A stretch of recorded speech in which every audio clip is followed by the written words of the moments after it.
Bismillah, Assalamualaikum warahmatullahi wabarakatuh. Innal hamdalillah nahmaduhu wa nasta'inuhu wa nastaghfiruh wa natubu ilaih wa na'udzu billahi min syururi anfusina wa min sayyiati a'malina may yahdihillahu fahuwal muhtad wa may yudlil falan tajida lahu waliyyan mursyida. Asyhadu an la ilaha illallah wahdahu la syarika lah wa asyhadu anna Muhammadan abduhu wa rasuluh la nabiyya ba'dahu amma ba'du.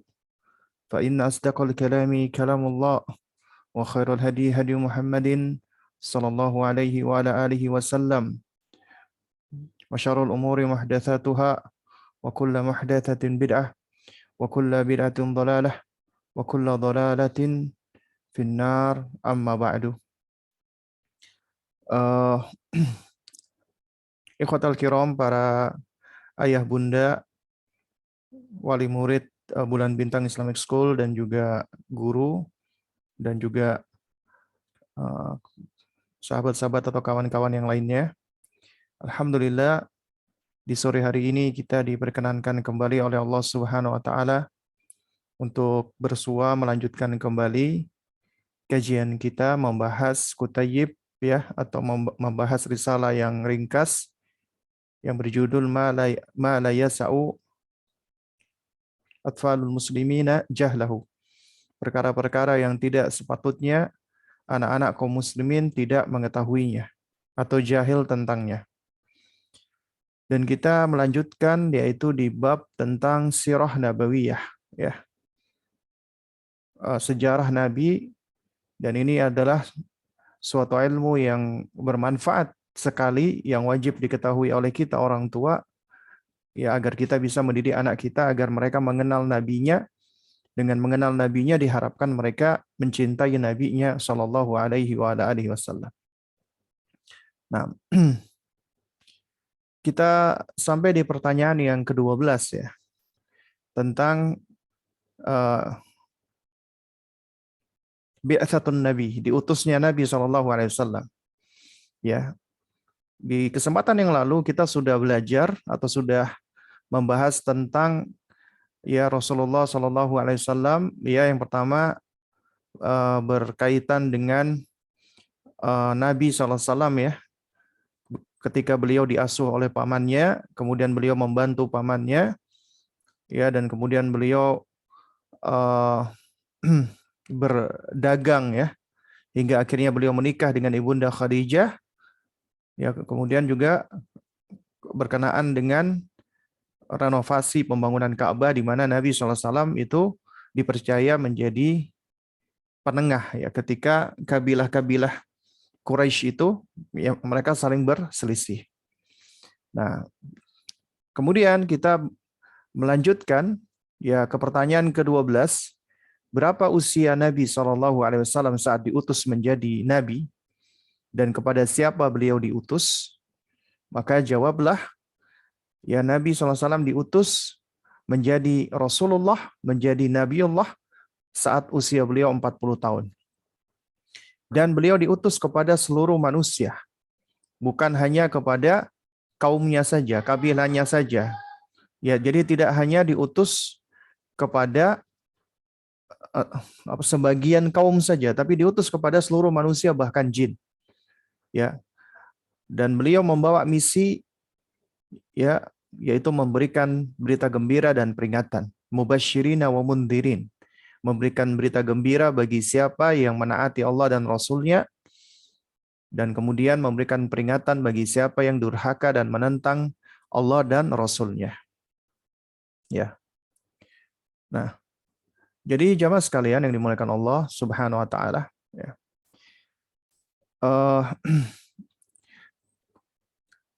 Berbicara tentang diutusnya usia Nabi SAW, ya. Ya, ini adalah usia di mana Nabi telah mencapai usia kematangan. Karena para ulama menerangkan, ya, bahwa usia 40, ya, itu adalah usia yang istimewa. Ya. Usia yang spesial.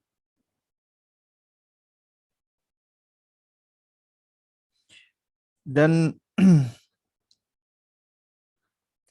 para ulama menerangkan ya bahwa eh, fase kehidupan manusia ya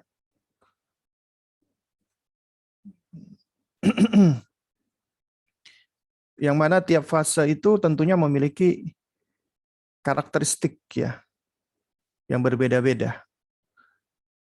Yang mana secara umum usia manusia itu dibagi menjadi dua ya, usia balik ya, dewasa, sama usia qabla al-bulugh ya, sebelum balik ya.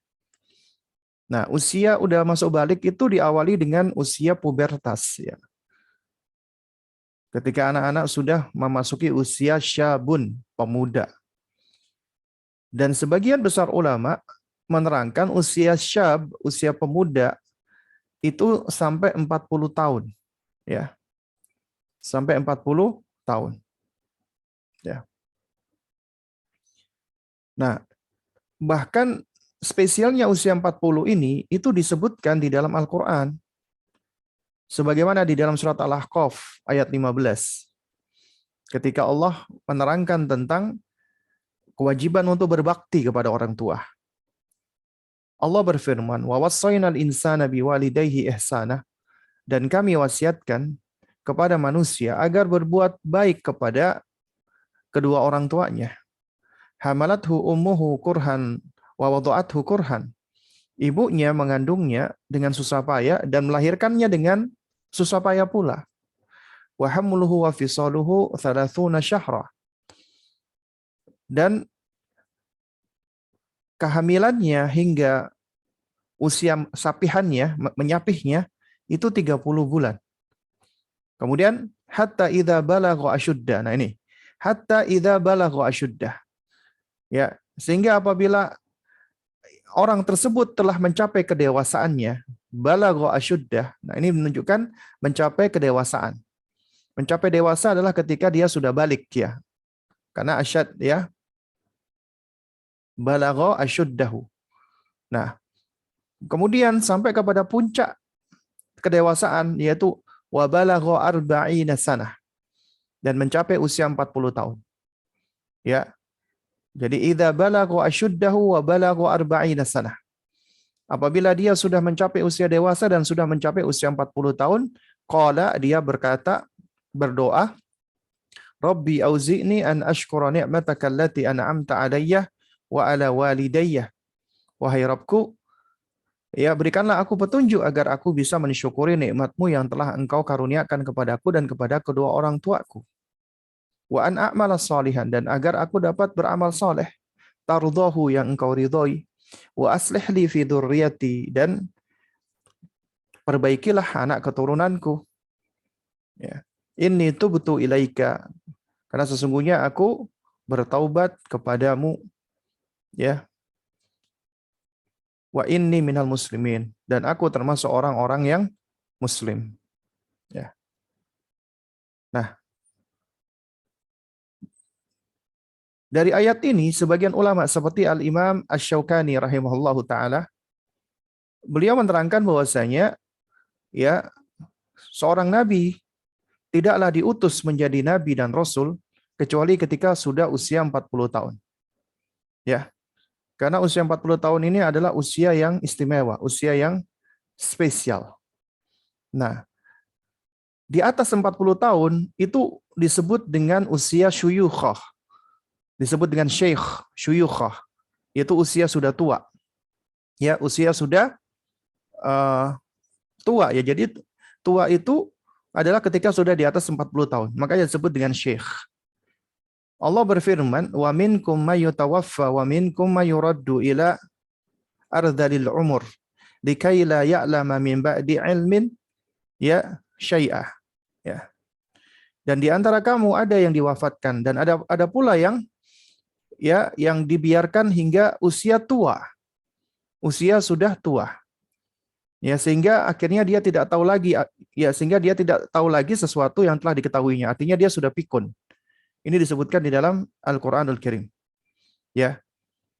Nah, Imam Al-Qurtubi menafsirkan tsumma litakunu syuyukhan, ya, itu maknanya adalah ketika sudah melewati usia 40 tahun. Ya, sudah usia 40 tahun. Nah, jadi ya usia 40 tahun itu adalah usia yang spesial, yang istimewa. Makanya Nabi kita SAW itu di antara hikmahnya juga beliau diangkat menjadi Nabi dan Rasul 40 tahun. Juga demikian pula dengan Nabiullah Musa alaihissalam. Ya. Ini adalah usia seseorang sudah mencapai puncak hikmahnya, ya, puncak akalnya, usia 40 tahun. Nah, kemudian setelah itu, ya, dia akan terus menurun dan menurun, ya, kecuali yang Allah pelihara dan Allah jaga. Kemudian pertanyaan yang ke-13, apakah permulaan wahyu yang pertama kali diterima Nabi? Nah, banyak yang mengatakan ya Nabi langsung menerima surat, ya. Nabi langsung menerima wahyu dalam bentuk surat. Iqra bismi rabbikal ladzi khalaq. Bukan.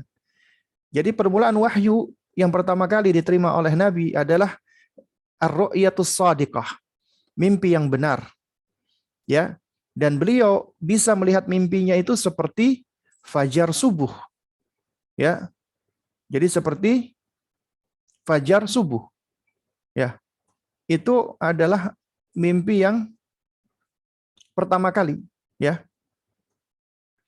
Ini sebagaimana yang diutarakan oleh Abdullah ibnu Abbas, ya, radhiyallahu taala anhuma, ya, beliau mengatakan unzila ala Rasulillah sallallahu alaihi wasallam wa huwa ibnu arba'ina.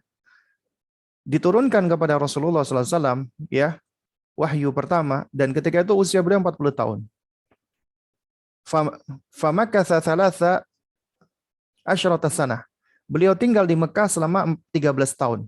Tsumma umira bil hijrah. Kemudian beliau diperintahkan untuk berhijrah. Fahajara ila Madinah. Kemudian beliau pun hijrah ke Madinah. Famakatha biha asyra sinin. Kemudian beliau tinggal di Madinah selama 10 tahun. Tsumma tuwfiya sallallahu alaihi wasallam. Kemudian beliau wafat. Ya, kemudian beliau sallallahu alaihi wasallam wafat. Ya. Dan ini yang disampaikan oleh Ibunda Aisyah, ya, radhiyallahu taala anha, ya, di mana beliau mengatakan awwalu ma budi'a bihi Rasulullah sallallahu alaihi wasallam minal wahyi ar-ru'yatus salihah fin naumi. Ya. Jadi awwalu ma budi'a bihi Rasulullah sallallahu alaihi wasallam, yang pertama kali, ya, awal mula turunnya wahyu kepada Nabi sallallahu alaihi wasallam itu adalah melalui ar-ru'ya as-salihah. Ya, mimpi yang benar. Ya, fin naum, ketika tidur. Fakana la yara ru'yan illa ja'at mithlu falaqis subhi. Dan beliau tidaklah melihat mimpi, ya, kecuali datangnya mimpi itu seperti cahaya atau fajar subuh. Ya. Seperti falaqis subhi. Thumma hubbiba ilaihil khala. Ya. Kemudian setelah itu Nabi SAW itu dijadikan Allah senang untuk menyendiri. Ya, senang untuk berkhalwat, menyendiri. Wa kana yakhlu bi ghari Hira. Nah, dan kemudian akhirnya Nabi pun beliau menyendiri di gua Hira. Fayatahannatsu. Dan beliau bertahannuts di gua Hira tersebut. Ya, jadi ya, permulaan wahyu yang diterima Nabi adalah apa? Ar-ru'ya as-sadiqah atau ar-ru'ya as-salihah. Ya. Nah, ini sebagaimana riwayat Bukhari Muslim, ya, dari Ibunda Aisyah radhiyallahu taala anha. Kemudian pertanyaan yang ke-14, bagaimana keadaan Nabi SAW sebelum menerima wahyu dan kapan turunnya wahyu pertama kali? Nah, jawabannya adalah keadaan beliau ketika menerima wahyu adalah sedang beribadah kepada Allah di Gua Hira, dan beliau telah bersiap-siap untuk hal ini. Artinya Allah sudah memberikan kepada beliau semacam ilham. Ya, beliau jadikan, ya, Nabi SAW itu senang untuk bertahannuts, Dan bertahannuts itu bukan seperti yang digambarkan oleh orang-orang.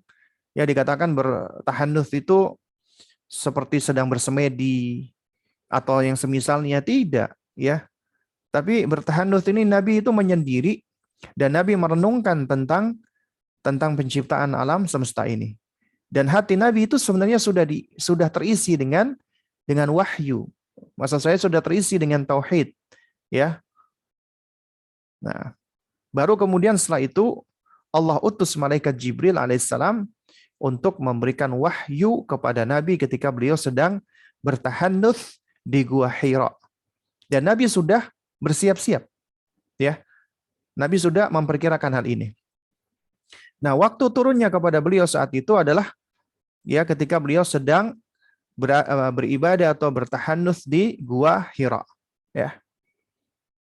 Nah, soalnya di dalam hadis riwayat Ibunda Aisyah tadi disebutkan, ya, thumma hubbiba ilaihil khala'u wa kana yakhlu bi ghari Hira'i fayatahannatsu fihi. Nabi SAW dijadikan senang menyendiri dan beliau pun menyendiri di Gua Hira bertahannuts di dalamnya. Wa huwa at-ta'abbudu al-layali dzawatil adadi. Ya, qabla an yanzi'a ila ahlihi. Nah, ini coba perhatikan di sini kata Ibunda Aisyah, beliau terangkan yang dimaksud dengan tahannuts di sini adalah wa huwa at-ta'abbudu al-layali dzawatil adadi. Yaitu beliau beribadah di malam-malam hari selama beberapa waktu, ya. Qabla an yanzi'a ila ahlihi, ya, sebelum akhirnya beliau pun pulang ke keluarganya. Wa yatazawwadu lidzalika, ya, dan Nabi SAW itu, ya, apa namanya, sudah mempersiapkan bekal, ya. Tsumma yarji'u ila Khadijah, kemudian beliau kembali kepada Ibunda Khadijah, fayatazawwadu limithliha, ya, supaya supaya beliau dipersiapkan bekalnya pula, ya. Supaya beliau disiapkan bekal untuk bertahannuts, ya. Hatta ja'ahul haq, sampai akhirnya datanglah al-haq, ya, wahyu Allah Subhanahu wa taala, ya.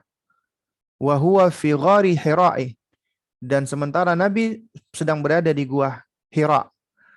Kemudian faja'ahul malaku, datanglah malaikat yaitu Jibril, faqala iqra, ya. Kemudian Jibril berkata, bacalah. Makanya di pertanyaan 15, apa wahyu yang pertama kali turun kepada Nabi SAW? Yang pertama kali turun, ya, adalah surat Al-Alaq 1-5. Iqra bismi rabbikal ladzi khalaq, diawali oleh Jibril alaihissalam, ya, yang mana kata Nabi SAW, Nabi menceritakan, fa akhadani faghattani hatta balagha minnil jahda, ya. Malaikat itu memegangku dan memelukku sangat kuat, ya, kemudian melepaskan aku dan mengatakan, Iqra, bacalah wahai Muhammad. Nabi SAW mengatakan, ya, ma ana biqari'in, aku orang yang nggak bisa membaca. Kemudian dipeluk lagi dengan kuat oleh Jibril alaihissalam, lalu dilepaskan lagi dan diperintahkan lagi, Iqra ya Muhammad, bacalah wahai Muhammad. Ya, Nabi mengatakan lagi, ma ana biqari'in, aku nggak bisa baca. Kemudian dipeluk lagi dengan kuat, ya, lalu dilepaskan, Iqra, ya. Nah, kemudian kata Nabi SAW, ya, thumma arsalani, lalu kemudian Jibril, malaikat itu pun melepaskan aku, faqala Iqra, ya, bismi rabbikal ladzi khalaq, bacalah bismi rabbikal ladzi khalaq, dengan menyebut namamu, nama Tuhanmu maksudnya, yang menciptakan. Nah, jadi ayat yang pertama kali turun itu ternyata memerintahkan Nabi untuk membaca. Padahal Nabi bukanlah orang yang bisa membaca. Allah memang menentukan Nabi kita Muhammad SAW termasuk dari kalangan ummiyin, ya, kalangan ummi, yaitu mereka yang tidak bisa membaca dan menulis. Dan ini bukan aib, bahkan ini memperkuat uh, kemujizatan Al-Quran. Karena apabila Nabi itu adalah orang yang pandai membaca dan menulis, maka ya tentunya tuduhan-tuduhan dari orang-orang yang ingin menggugat Al-Quran dikatakan Nabi memplagiasi, ya maka ini bisa menjadi sarana buat mereka, ya argumentasi untuk mereka. Tapi Nabi SAW Allah pilih dari bangsa ummi, dari yang tidak bisa membaca dan menulis. Nah, tapi tetap Allah memerintahkan untuk membaca Iqra ya Muhammad, ya. Di sini tidak dikatakan isma, dengarkan wahai Muhammad, tidak, tapi disuruh untuk membaca. Ya, membaca dengan menyebut nama Rabbmu yang menciptakan. Ya. Nah, seakan-akan diperintahkan untuk mengobservasi, untuk melihat ya tentang ciptaan-ciptaan Allah ini. Ya, makanya ayat yang pertama kali turun adalah Iqra bismi rabbikal ladzi khalaq. Bacalah dengan menyebut ya nama Rabbmu yang telah menciptakan. Khalaqal insana min alaq, yang menciptakan manusia dari alaq, dari segumpal darah. Ya, nah di sini Allah terangkan tentang asal penciptaan manusia. Yang mana pengetahuan manusia di zaman Nabi, ya apalagi di tengah-tengah kaumnya, ini adalah sesuatu hal yang asing ya. Ya. Jadi mengetahui tentang asal penciptaan dan yang semisalnya itu suatu hal yang asing untuk mereka. Nah, di sini Allah Subhanahu wa taala ingin mengingatkan dia kepada manusia bahwasanya ya kita jangan sampai lupa asal penciptaan kita. Ya, karena kita memang diciptakan dan kita ketika diciptakan yaitu enggak lepas dari pertolongan Allah dan karunia Allah. Khalaqal insana min alaq. Allah ciptakan manusia dari segumpal darah. Iqra, bacalah wahai Muhammad. Wa rabbukal akram. Ya, dan Rabbmu lah yang maha pemurah. Alladzi 'allama bil qalam. Yang mengajarkan manusia ya dengan perantaraan al-qalam. Nah, ini juga menunjukkan tentang pentingnya apa? Kemampuan untuk membaca dan menulis. Jadi ada isyaratnya di sini. Dan itu yang ngajarin siapa? Allah. Allah yang memberikan kemampuan dan ilmu tersebut kepada manusia sehingga manusia bisa membaca dan bisa menulis. Ya, makanya disebutkan alladzi 'allama bil qalam. Yang mana Allah Rabbmu yang mengajarkan dengan perantaraan kalam. Ya, al-qalam. 'Allamal insana ma lam ya'lam. Apa yang diajarkan? Allah ajarkan kepada manusia apa yang tidak mereka ketahui. Ya. Nah, baik, jamaah sekalian yang dimuliakan Allah Subhanahu wa taala, ya. Berkaitan dengan ayat yang pertama kali turun, itu ternyata ada khilaf di antara para ulama. Ada perbedaan pendapat. Ya, pendapat yang pertama ini pendapat yang masyhur ya. Yaitu yang pertama kali turun ini yang kita baca, surat Al-Alaq 1 sampai 5. Dalilnya adalah hadis Ibunda Aisyah tadi radhiyallahu taala anha, yaitu awwala ma budi abihi Rasulullah sallallahu alaihi wasallam minal wahyi ar-ru'ya as-salihah. Ya, yang mengawali pertama kali turunnya wahyu kepada Rasulullah adalah dengan ru'ya salihah. Ru'yah yang benar, mimpi yang benar. Ya. Nah, kemudian sampai Jibril turun membacakan ini Iqra ketika Nabi sedang bertahanus di Gua Hira. Lalu pendapat yang kedua, ya, sebagian ulama berpendapat yang pertama kali turun adalah surat Al-Muddathir. Ya, surat Al-Muddathir ayat 1 sampai 3. Dan ini pun juga ada dalilnya. Dalilnya hadis dari Jabir bin Abdullah radhiyallahu taala anhu. Beliau berkata, jadi perawi muridnya Jabir bin Abdullah bertanya kepada sahabat Jabir. Ya, sa'altu Jabir bin Abdullah radhiyallahu taala anhu. Ya, yang bertanya adalah muridnya bernama Abu Salamah bin Abdurrahman. Dia bertanya, ya sa'altu Jabir bin Abdullah. Aku bertanya kepada Jabir bin Abdullah. Ayul Qur'ani unzila awal? Ya, ayat Al-Qur'an mana yang pertama kali turun?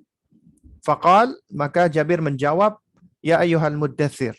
Ya ayyuhal muddathir. Fakultu, lalu aku berkata, yaitu Abu Salamah tadi bin Abdurrahman. Dia berkata kepada Jabir. Beliau mengatakan, umbitu annahu iqra bismi rabbikal ladzi khalaq. Ya. Beliau mengatakan, ya, aku diberitahu yang pertama kali turun itu Iqra bismi rabbikal ladzi khalaq. Kemudian Jabir mengatakan, qala la ukhbiruka illa ma qala Rasulullah sallallahu alaihi wasallam. Aku ini tidak menyampaikan kecuali apa yang disampaikan oleh Nabi. Jadi menurut Jabir itu adalah yang beliau dengarkan dari Rasulullah. Yaitu qala Rasulullah sallallahu alaihi wasallam, Rasulullah sallallahu alaihi wasallam bersabda, ya, jawartu fi Hira falamma qadaitu jiwari habitat. Ya. Beliau mengatakan, Nabi SAW mengatakan, ya, jawartu fi Hira, aku menyendiri di gua Hira. Ya, falamma qadaitu jiwari habitat. Lalu kemudian setelah aku menyelesaikan, ya, kesendirianku ini, ya, fastabanton, ya, fastabtantu alwadi. Ya, fanudi itu, ya. Nah, lalu aku pun beranjak keluar, kemudian aku dipanggil. Ada yang memanggil aku. Fa nadhartu amami wa khalfi. Ya, lalu kemudian aku melihat depan dan belakangku. Wa an yamini wa an shimali, dan juga dari kiri dan kananku. Ya.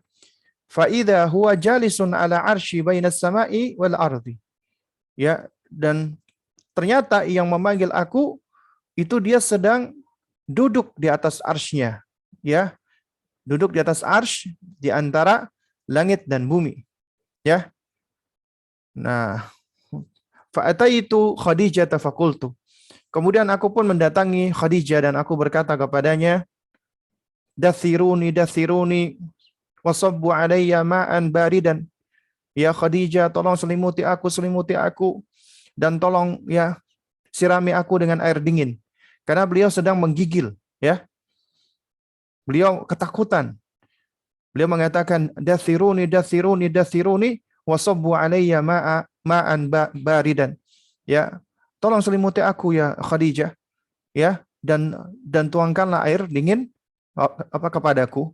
Kemudian wa unzila alayya, dan turunlah, ya, kepadaku, ya ayyuhal muddatsir kum fa'andir wa rabbaka fakabbir. Ya, wahai orang yang berselimut, bangunlah dan berikanlah peringatan kepada Rabbmu. Ya. Nah, ini riwayat dari Jabir bin Abdullah. Jadi pendapat yang kedua, ayat yang pertama turun adalah surat Al-Muddatsir, ya. Kita tulis, ya, ayat yang pertama turun. Ada 3 pendapat. Pendapat pertama yaitu surat Al-Alaq 1-5. Ya. Dalilnya adalah hadis Aisyah. Hadis Ibunda Aisyah muttafaqun alaih, ya, yang diriwayatkan oleh Bukhari Muslim. Kemudian pendapat kedua adalah yang pertama kali turun adalah Al-Muddatsir, ya. Ayat 1-3. Ini menurut riwayatnya siapa? Jabir bin Abdullah, ya. Hadis Jabir. Hadis Jabir. Nah, kemudian pendapat yang ketiga, ya, adalah yang pertama kali turun adalah surat Al-Fatihah. Ya, surat Al-Fatihah. Nah, disebutkan di dalam riwayat yang dibawakan di dalam kitab Al-Burhan fi Ulumil Quran, yaitu an Abi Ishaq an Abi Maisarah qala. Ya, dari Abu Ishaq, dari Abu Maisarah, beliau berkata, kana Rasulullah sallallahu alaihi wasallam idza sami'a as-sauta intalaqa hariban. Ya. Nabi SAW setelah mendengarkan adanya suara, ya, suara wahyu, maka beliau pun segera berlari, ya, ketakutan. Wa dzakara nuzulal malaku alaihi, dan beliau menyebutkan tentang adanya malaikat yang mendatangi beliau, turunnya malaikat kepada beliau. Ya, wa qauluhu, dan ucapan malaikat itu adalah alhamdulillahirabbil alamin arrahmanir rahim, ya, dan seterusnya, ya. Jadi pendapat ketiga adalah surat Al-Fatihah. Ya. Nah, itu dari dalil hadis Abu Maisarah. Nah, lalu mana yang benar, yang sahih? Kan kok kayaknya nggak mungkin kan ke semua surat ini itu dikatakan sebagai uh, ayat yang pertama kali turun, ya kan? Karena seharusnya adalah ayat yang pertama kali turun itu ya di antara ketiga ini, artinya nggak mungkin ketiga-tiganya itu adalah benar gitu loh. Ya. Nah,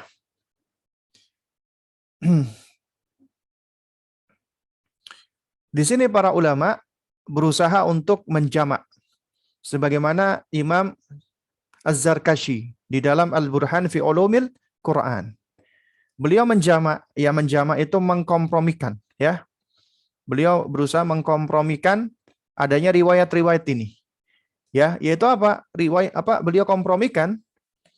Jadi ayat pertama kali turun secara mutlak, ya, maksudnya yang memang pertama kali turun ya, sebelum ayat-ayat yang lainnya adalah hadis adalah surat Al-Alaq, ya. 1 sampai 5. Ya. Kemudian ayat yang pertama kali turun,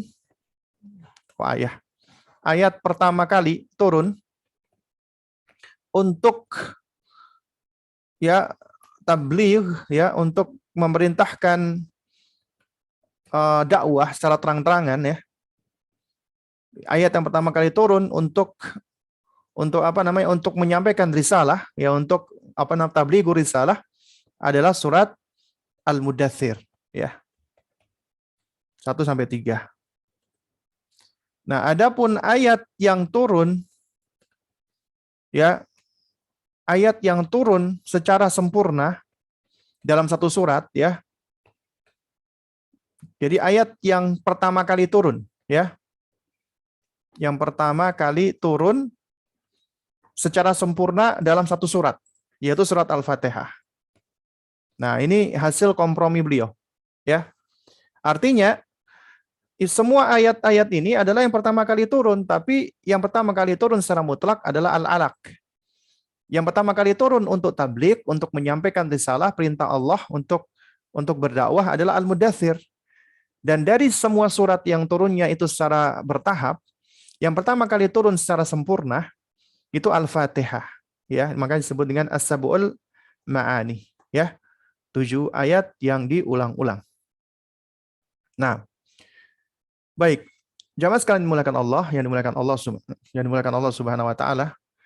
Nah, sekarang kita coba ini ya sedikit membahas tentang wahyu, ya. Karena kepada nabi kita lah wahyu itu turun, ya. Nah, bagaimana wahyu itu turun kepada Nabi Shallallahu alaihi wasallam, ya? Yang perlu kita pahami bersama, ya, uh,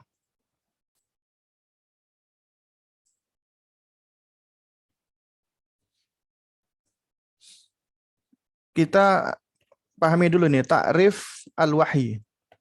Ya, apa itu wahyu, ya? Takrif wahyu atau definisi wahyu. Ya, secara bahasa, ya.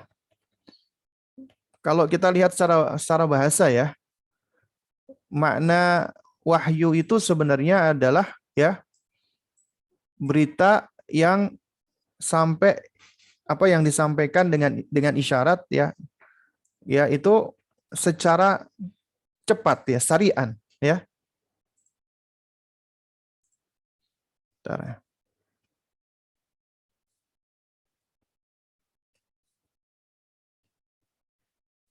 Nah, jadi yang dimaksud dengan wahyu itu adalah apa? Adalah, ya,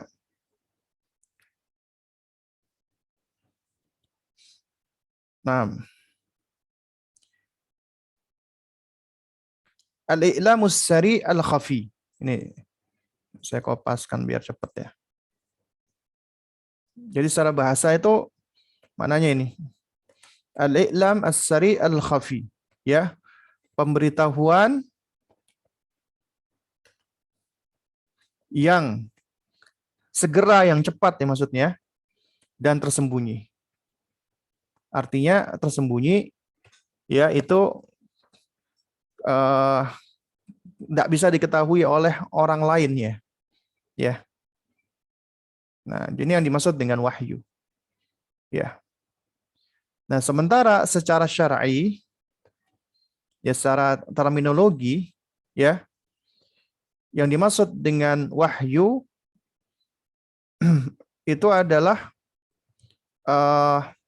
jadi definisinya banyak ya yang disebutkan oleh para ulama, ya. Itu diantaranya adalah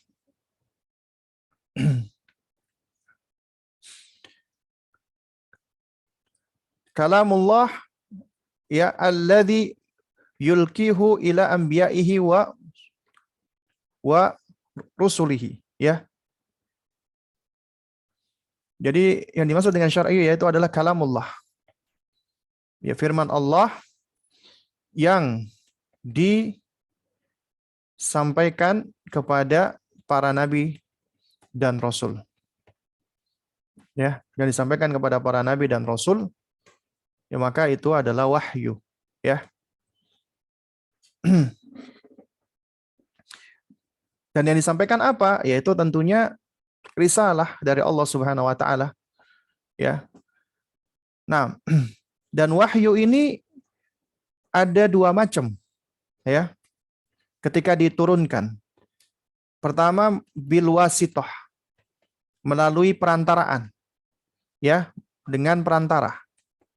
Nah, perantara di sini tentunya siapa? Malaikat, ya. Dalam hal ini Jibril alaihissalam, ya. Atau yang kedua, ya, biduni al wasitah, bidunil wasitah, ya, tanpa perantara. Jadi langsung, biasanya dalam bentuk, ya, mimpi, ru'yah, atau Allah mengilhamkan, atau Allah yang mengajarkan langsung. Nah, karena itu secara syar'i wahyu itu ada beberapa macam, ya, macam-macam wahyu, yang Allah turunkan, ya. Yang pertama adalah Allah menurunkan wahyu dengan cara, ya, ta'lim, ya, dengan cara ta'lim, ya, min wara'il hijab. Allah langsung mengajarkan dari balik hijab, ya. Allah mengajarkan langsung dari balik hijab. Dari balik hijab itu maksudnya, ya, Allah Subhanahu wa taala tidak bisa dilihat dengan mata kepala, ya. Nah, sebagaimana apa? Sebagaimana yang diterima oleh Nabiullah Musa alaihissalam, di mana Allah langsung bertemu dengan Nabi Musa, ya, dan Allah mengatakan wa kallamallahu Musa takliman, dan Allah berbicara kepada Musa dengan langsung, tanpa perantara, ya. Jadi tanpa perantara, ya. Jadi ta'lim min wara'il hijab. Nah, ta'lim min wara'il hijab ini juga ada dua macam, ya. Dalam kondisi terjaga, dalam kondisi tidur, ya. Ya, dalam kondisi terjaga atau dalam kondisi tidur. Nah, dalam kondisi tidur adalah sebagaimana, ya, hadis Nabi SAW yang diriwayatkan oleh Mu'adz bin Jabal radhiyallahu taala anhu. Beliau mengatakan, atani rabbi fi ahsani suratin, ya, aku didatangi oleh Rabbku, ya, di dalam mimpiku dalam bentuk yang paling baik, ya. Faqala, kemudian Rabbku berfirman, ya Muhammad, qultu labbaik, ya wahai Muhammad, ya, kata Allah, aku menjawab labbaik wa sa'daik, ya. Ya Allah, aku menyambut dan mendengarmu. Qala, kemudian Allah berfirman lagi, fi ma yakhtasimul malaika, fi ma yakhtasimu ya al-mala'ul a'la, ya apa yang sedang diperbincangkan oleh para malaikat tersebut. Ya, qultu, aku berkata, Rabbi la adri, ya wahai Rabbku, aku enggak tahu, ya. Fa wada'a yadahu baina katifayya, ya. Kemudian Allah meletakkan tangannya di kedua pundakku, fawajadtu bardaha baina, ya sajai, fa'alimtu ma bainal masyriqi wal maghrib. Ya, sampai-sampai aku merasakan dinginnya di dadaku. Dan aku akhirnya dapat mengetahui apa yang terjadi di timur dan di barat, ya. Yaitu aku tahu apa yang ada di antara timur dan barat. Faqala, kemudian Rabbku berfirman, ya Muhammad, faqultu labbaik, labbaik ya Rabbi wa sa'daik. Ya, aku menjawab, ya labbaik wa sa'daik ya Allah. Ya, qala fima yakhtasimu al-mala'ul a'la. Ya, dan seterusnya. Ini hadisnya cukup panjang. Ya. Nah, jadi di dalam hadis ini itu menunjukkan bahwa Nabi SAW itu menerima wahyu dari Allah melalui mimpinya dengan bersua dengan Allah langsung, ya, berjumpa dengan Allah Subhanahu wa taala. Ya. Lalu kemudian yang kedua adalah biwasitoti biwasitoh biwasitoti al-malaikah. Ya, melalui perantaraan Jibril, ya. Melalui perantaraan Jibril. Nah, melalui perantaraan Jibril ini juga ada beberapa bentuk. Yang pertama, Jibril alaihissalam menyampaikan wahyu dalam bentuk yang aslinya, ya. Dalam bentuk asli Jibril. Artinya malaikat Jibril alaihissalam menampakkan dirinya. Dan ini adalah suatu hal yang enggak sering terjadi. Ya, disebutkan oleh para ulama, Jibril menampakkan diri di hadapan Nabi itu hanya terjadi 2 kali. Ya, yaitu yang pertama saat terjadi masa fatrah, yaitu masa terhentinya antara wahyu pertama dengan wahyu setelahnya. Jadi setelah surat Al-Alaq diturunkan itu fatrah.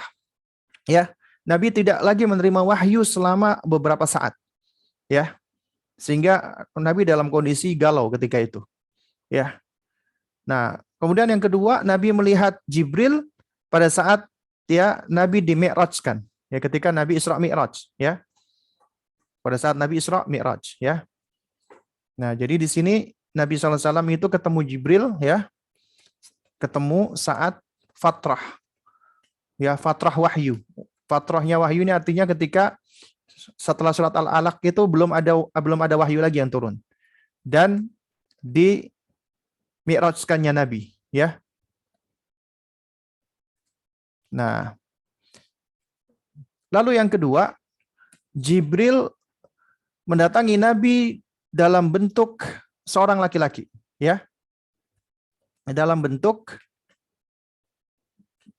laki-laki, ya, atau pria. Ya, dan ini hadisnya banyak. Ya. Hadisnya banyak. Seperti misalnya Jibril alaihissalam, beliau pernah hadir di tengah-tengah para sahabat dalam bentuk ya laki-laki yang datang dengan berpakaian yang bersih, ya, rambutnya klimis, ya, enggak kelihatan tanda-tanda perjalanan jauh. Kemudian dia mendekati Nabi, kemudian bertanya tentang akhbirni anil Islam. Nah, itu Jibril. Ya. Atau yang kedua juga Jibril pernah datang menyerupai seorang laki-laki yang dipanggil dengan Dihya al-Kalbi. Dihya al-Kalbi ini sahabat yang tampan, ganteng. Ya. Ya. Nah, juga ketika Jibril alaihissalam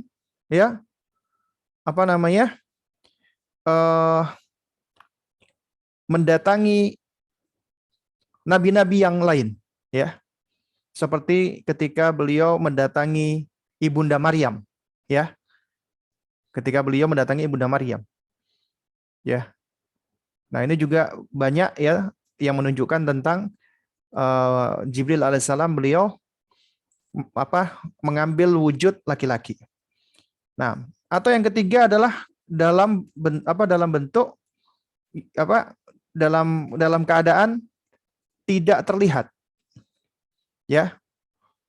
Jadi Nabi SAW tahu Jibril datang, tapi Nabi nggak bisa ngelihat. Ya. Nabi saat itu tidak melihat Jibril dalam rupa aslinya, dan juga Jibril tidak dalam bentuk atau dalam wujud menyerupai laki-laki. Nah, ini disebutkan ya, biasanya kedatangan Jibril seperti ini itu diiringi dengan suara lonceng, suara dengung lebah, dan ini yang paling berat ya. Ya, yaitu suara biasanya ya. Entah itu suara lonceng, kadang-kadang juga suara dengungan lebah. Nah, ini yang paling dirasakan berat oleh Nabi SAW. Ya, sampai menyebabkan Nabi wajahnya pucat pasi dan beliau gemetaran. Ya, bahkan pernah suatu ketika di musim dingin, ketika beliau menerima wahyu dari Jibril alaihissalam, ya, nah tiba-tiba Nabi itu berkeringat dingin. Ya, ya. Nah, ini juga sebagaimana disebutkan di dalam di dalam sebuah riwayat ya, hadis ya. Itu Nabi pernah ditanya, "Ya Rasulullah, kaifa ya'tikal wahya?" Bagaimana wahyu itu sampai kepadamu ya Rasulullah? Maka Nabi menjawab, ya, "Ahyanan ya'tini mithlu salatil jaras wa huwa ashadduhu alayya." Ya, kadang-kadang wahyu itu datang seperti suara lonceng, dan ini yang paling berat untuk aku. Ya. Dan ini yang paling berat untuk aku, ya. Nah, juga wa ahyanan yatamatsalu ilal malaku rajulan fayukallimuni fa'i ma yaqul.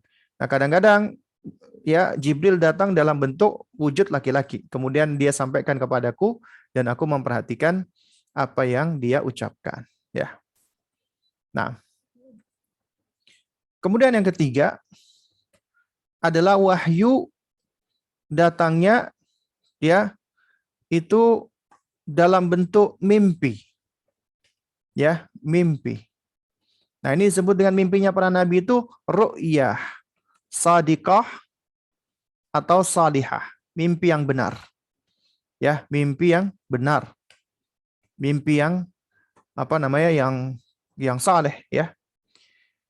Nah, ini sebagaimana mimpinya para nabi dan para rasul dahulu ya, seperti mimpinya Nabi Ibrahim alaihissalam ya, yaitu ketika Nabi bermimpi menyembelih Ismail ya, falamma balagha ma'ahu sa'ya qala ya bunayya inni ara fil manami anni azbahuka fanzur madza tara. Ya, ketika anaknya Ismail itu sudah mencapai usia yang cukup ya, maka Ibrahim berkata kepada anaknya, "Wahai nak, sesungguhnya Abi melihat di dalam mimpi Abi menyembelih kamu, maka bagaimana pendapatmu?" Ismail menjawab, "Ya abati if'al ma tu'mar." Wahai ayahanda, ya lakukan apa yang diperintahkan Allah. Satajiduni insyaallah minas sabirin. Engkau dapati aku insyaallah termasuk orang-orang yang sabar. Ya. Nah, atau yang keempat adalah melalui bisikan hati. Ya, melalui bisikan hati dan ilham atau ilham, ya. Nah, tapi ini hanya berlaku untuk para nabi dan rasul saja ya. Ya. Nah, di antara dalilnya adalah sabda Nabi SAW ya, yang diriwayatkan oleh Imam Ibnu Majah, kemudian Al-Hakim dalam Mustadraknya. Nabi bersabda, "Inna ruhal qudusi nafatha fi ru'i." Sesungguhnya Ruhul Kudus meniupkan ke dalam hatiku, ke dalam kalbuku. Ya, lan tamuta nafsun hatta tastakmila rizqaha. Ya, tidak akan ada jiwa yang mati sampai Allah menyempurnakan rezekinya. Fattakullah, karena itu bertakwalah kepada Allah, ya, wa ajmilu fit talab, dan hendaknya kalian berupaya dengan sebaik-baiknya. Ya, ini di antara dalilnya, ya. Jadi bisikan hati bisa dari Jibril alaihissalam atau Allah yang langsung menurunkan ilham? Ya, Allah menurunkan ilham sebagaimana yang Allah lakukan kepada ya sejumlah nabi dan rasul. Ya. Nah, ini adalah di antara bentuk-bentuk atau macam-macam wahyu. Ya, baik. Jamaah sekalian, para ayah dan bunda yang dimuliakan Allah Subhanahu Wa Taala. Ya.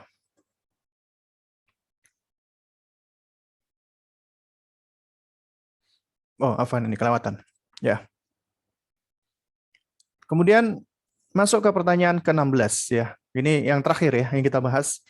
Siapa saja orang-orang yang pertama kali mengimani risalah atau kerasulan Nabi SAW? Ya, yang pertama kali mengimani Nabi dari kalangan laki-laki dewasa adalah Abu Bakar As-Siddiq. Abu Bakar As-Siddiq. Dari kalangan wanita dewasa adalah Khadijah bintu Khuwailid. Bahkan manusia yang pertama kali mengimani Nabi adalah istri beliau, Khadijah. Itu secara mutlak, manusia. Ya. Namun kalau wanita yang pertama kali Ibunda Khadijah, laki-laki Abu Bakar. Anak-anak adalah Ali bin Abi Thalib, dan ketika itu Ali bin Abi Thalib tinggal bersama Nabi dan Ibunda Khadijah. Ya, beliau tinggal di rumahnya Nabi dan Ibunda Khadijah. Sebagaimana sudah kita terangkan di pertemuan yang lalu ya, yaitu tentang keluarga dari paman Nabi ya, Abu Thalib ya. Abu Thalib itu punya beberapa anak.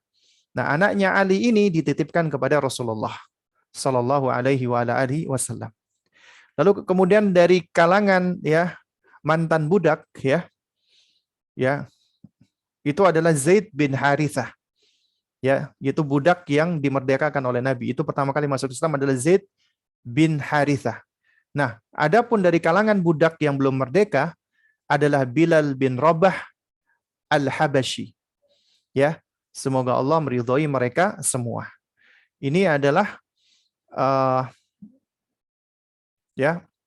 adalah 5 orang yang pertama kali masuk Islam dari beberapa kalangan ya.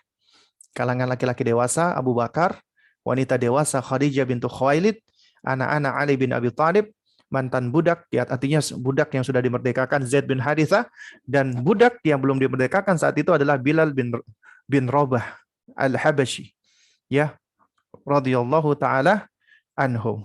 Baik. Jamaah sekalian yang dimuliakan Allah Subhanahu wa taala. Di sini juga yang perlu saya sampaikan adalah ada ya saudaranya Ibunda Khadijah yang juga mengimani Rasulullah ya, yaitu bernama Waraqah bin Naufal bin Asad bin Abdul Uzzah. Beliau adalah anak pamannya Ibunda Khadijah ya. Karena ayahnya Waraqah, Naufal itu pamannya Ibunda Khadijah. Ya, dan Waraqah bin Naufal ini seorang Nasrani tapi yang masih memegang ajarannya Isa alaihissalam. Ya.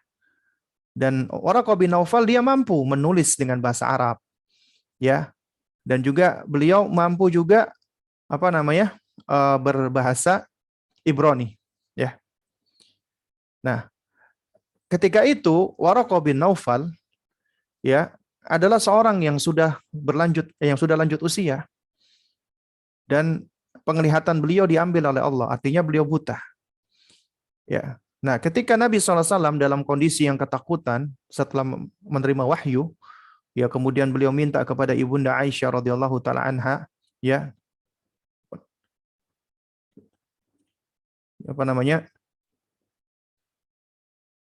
dathiruni ya, kemuli aku, selimuti aku gitu kan. Kemudian oleh Ibunda Khadijah diselimutilah Rasulullah Shallallahu alaihi wasallam ya. Nah, dan ketika Ibunda Khadijah ya menyelimuti Nabi, yaitu Ibunda Khadijah melihat begitu Rasulullah itu sangat ketakutan ya, sangat ketakutan sekali. Dan Ibunda Khadijah yang sangat sayang ya, beliau bertanya kepada Rasulullah, ya, kenapa Anda begitu ketakutan? Kemudian Rasulullah menjawab, aku takut dengan diriku sendiri. Jadi Nabi ketika itu khawatir dengan dirinya, itu semua terjadi akibat dirinya. Kemudian Ibunda Khadijah menghibur Rasulullah. Beliau mengatakan, demi Allah, wallah, ya wahai suamiku, Allah tidak akan menghinakanmu selamanya. Gak akan Allah hinakan kamu. Allah gak akan hinakan Anda. Karena Anda adalah orang yang dipuji oleh Ibunda Khadijah nih Rasulullah ini. Anda adalah orang yang gemar menjaga silaturahim atau menyambung tali kekerabatan. Anda senang membantu orang lain. Ya, Anda senang berderma atau memberikan sedekah kepada orang lain. Anda juga orang yang memuliakan tamu dan orang yang semangat membantu ketika ada orang kesulitan. Ya, nah sehingga tidak mungkin Allah menghinakan dirimu. Ya, akhirnya Ibunda Khadijah pun beliau memanggil saudara sepupunya Waraqah bin Naufal bin Asad. Ya, nah kemudian diceritakanlah. Ya, beliau berkata kepada Waraqah, ya ibnu ammi, wahai anak pamanku, ya, coba tolong dengarkanlah perkataan dari anak saudaramu ini, yaitu Rasulullah Muhammad SAW. Kemudian Waraqah mendekat kepada Rasulullah. Beliau bertanya, ya bna akhi, ya wahai anak saudaraku, ya, apa yang telah terjadi padamu? Ya, maukah engkau menceritakan apa kepadaku? Kemudian Nabi ceritakan apa yang terjadi kepada beliau ketika beliau sedang bertahannus. Kemudian Waraqah bin Naufal pun beliau kelihatan bergetar, ya. Dan beliau mengatakan, ya, hadza namus, ya ini adalah namus. Namus itu maksudnya Jibril alaihissalam, ya, yang telah Allah kirim, Allah utus kepada Musa. Kemudian kata Waraqah, ya, kalau sekiranya aku masih diberikan kekuatan dan usia yang muda, ya, maka aku akan membela kamu ketika engkau diusir oleh kaummu. Kemudian Nabi bertanya, apakah aku akan diusir oleh oleh kaumku sendiri? Ya, kemudian Waraqah mengatakan, iya, benar. Karena tidak ada seorang pun yang membawa, ya, sebagaimana yang engkau bawa wahai Muhammad, ya wahai anak saudaraku, kecuali dia pasti akan dimusuhi, dijauhi, diboikot dan diusir. Dan aku berjanji, kata Waraqah, sekiranya usiaku panjang dan aku dapati masa tersebut, maka aku akan menjadi orang yang menolongmu. Aku akan menjadi orang yang akan membantumu. Nah, namun qadarullah, ya, tak lama kemudian Waraqah bin Naufal meninggal dunia. Dan kemudian setelah itu mengalami masa fatrah. Ya, masa fatrah atau kekosongan wahyu. Ya, selama beberapa waktu. Ya. Baik. Jadi jamaah sekalian yang dimuliakan Allah Subhanahu wa taala, ya. Dari sini kita bisa mengambil pelajaran bahwa Rasulullah ketika menerima wahyu itu tidak mudah, ya. Dan wahyunya Allah yang Allah turunkan kepada Rasulullah ini adalah spesial. Tidak Allah berikan kepada selain Nabi.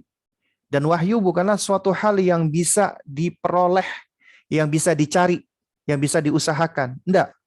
Karena wahyu itu adalah keistimewaan khusus yang Allah berikan. Jadi nggak bisa orang itu misalnya dia mengikuti tirakat-tirakat tertentu, ya, bertahanus atau yang semisalnya agar mendapatkan wahyu. Tidak mungkin.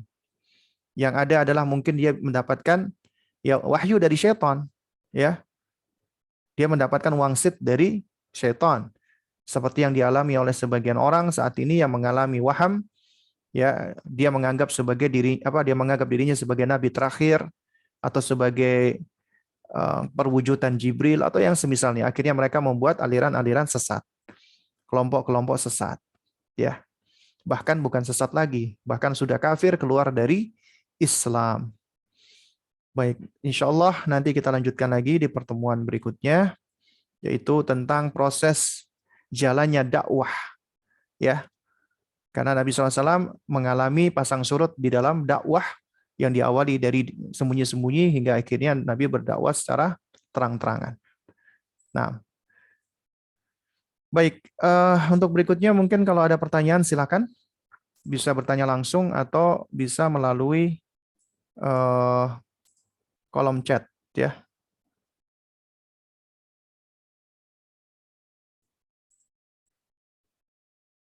Ya, silakan. Mungkin ada pertanyaan.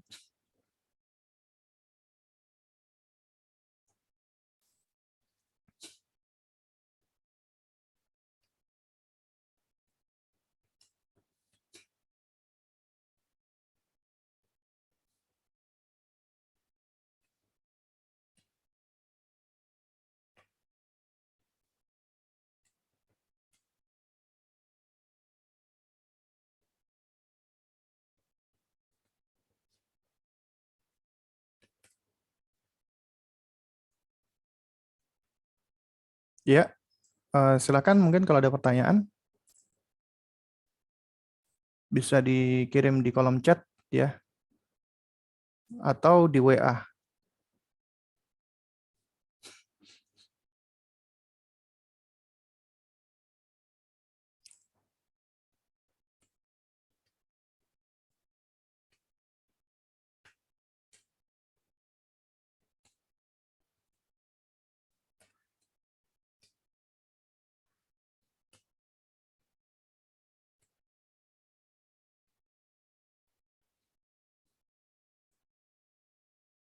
Ya, sepertinya belum ada pertanyaan nih ya. Ya kalau belum ada atau tidak ada pertanyaan ya mungkin bisa kita cukupkan ya. Dan juga mungkin ibu-ibu di sini mungkin juga mau siap-siap untuk mempersiapkan buka ya. Ya, jadi insya Allah kita cukupkan dulu sampai di sini. Ya, kurang lebihnya saya mohon maaf. Yang hak datangnya dari Allah, yang batil datangnya dari diri saya pribadi. Kita tutup dengan kafaratul majlis. Subhanakallahumma wa bihamdik asyhadu an la ilaha illa anta astaghfiruka wa atubu ilaik. Wassalamualaikum warahmatullahi wabarakatuh.